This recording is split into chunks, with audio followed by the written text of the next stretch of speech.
Hello friends, આજે આપણે બટાકાની ભાજી બનાવીશું। એના માટે અમે અહીંયા 4 નંગ બટાકા લીધા છે। તો સૌપ્રથમ અમે બટાકાને બાફી લઈશું। તો ફ્રેન્ડ્સ, હવે બટાકા બફાઈને રેડી થઈ ગયા છે। પછી હવે આપણે એની છાલ કાઢી એને સમારી લઈશું। ફ્રેન્ડ્સ, અહીંયા આપણે બટાકા બફાઈ ગયા હતા, એને છોલીને સમારી લીધા છે। હવે આપણે બટાકાની ભાજી સ્ટેપ બાય સ્ટેપ બનાવીશું। તો એના માટે અમે અહીંયા એક તપેલી લીધી છે। સૌપ્રથમ એમાં અમે 5 મોટી ચમચી જેટલું તેલ લીધું છે। ફ્રેન્ડ્સ, તેલ આવી ગયું છે। હવે એમાં એક વઘારનું મરચું એડ કરીશું, અડધી ચમચી જેટલું જીરું એડ કરીશું, પીંચ ઓફ હિંગ એડ કરીશું, પછી 5 થી 6 પત્તા લીમડાના એડ કરીશું। પછી અમે અહીંયા 3 નંગ ટામેટા લીધા હતા, એની પ્યુરી કરી લીધી છે, એ એડ કરીશું। પછી અમે અહીંયા 5 થી 6 નંગ લીલા મરચાં લીધા હતા, એ સમારીને લીધા છે, એ એડ કરીશું।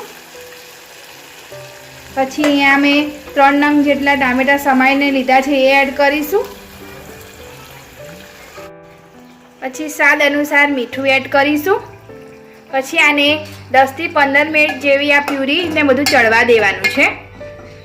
પછી બધા મસાલા એડ કરીશું। હવે આપણું તેલ છૂટી ગયું છે। હવે એમાં આપણે રૂટીનના મસાલા એડ કરીશું।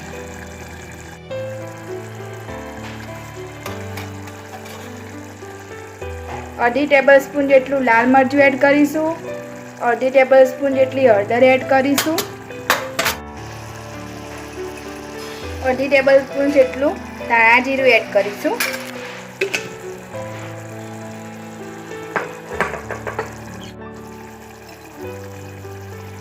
અડધી ચમચી જેટલો ગરમ મસાલો એડ કરીશું,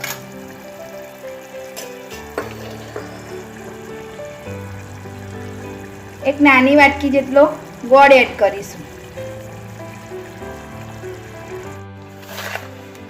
અમે અહીંયા એક થોડી આંબલી લઈને એને પલાળી લીધી 10 થી 15 મિનિટ। હવે આંબલીને પાણી આપણે આમાં એડ કરીશું। હવે આપણે અંદર આંબલીનું પાણી એડ કર્યું છે।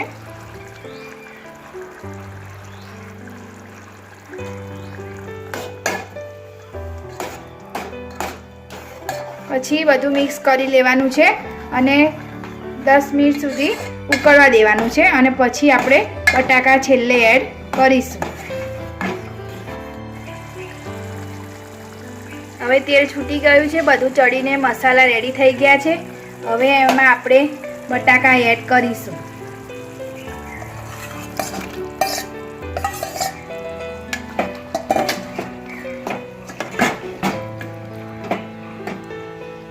પછી 5 મિનિટ સુધી ચડવા દઈશું। પછી આપણી ટેમ્પટિંગ ભાજી તૈયાર થઈ જશે। ફ્રેન્ડ્સ, આપણી બટાકાની સૂકી ભાજી રેડી થઈ ગઈ છે। એને આપણે હવે સર્વિંગ બાઉલમાં સર્વ કરીશું। ફ્રેન્ડ્સ, અમારી સૂકી ભાજીને અમે સર્વિંગ બાઉલમાં સર્વ કરી દઈશું। તમે પણ આ રીતે બનાવજો। આને તમે રાજગરાની પૂરી સાથે, રાજગરાની ભાખરી સાથે ખાઈ શકો છો। તો તમને અમારી આ રેસીપી કેવી લાગી કમેન્ટ બોક્સમાં જરૂર બતાવજો। અમારી ચેનલને લાઇક કરજો, શેર કરજો, સબસ્ક્રાઈબ કરજો।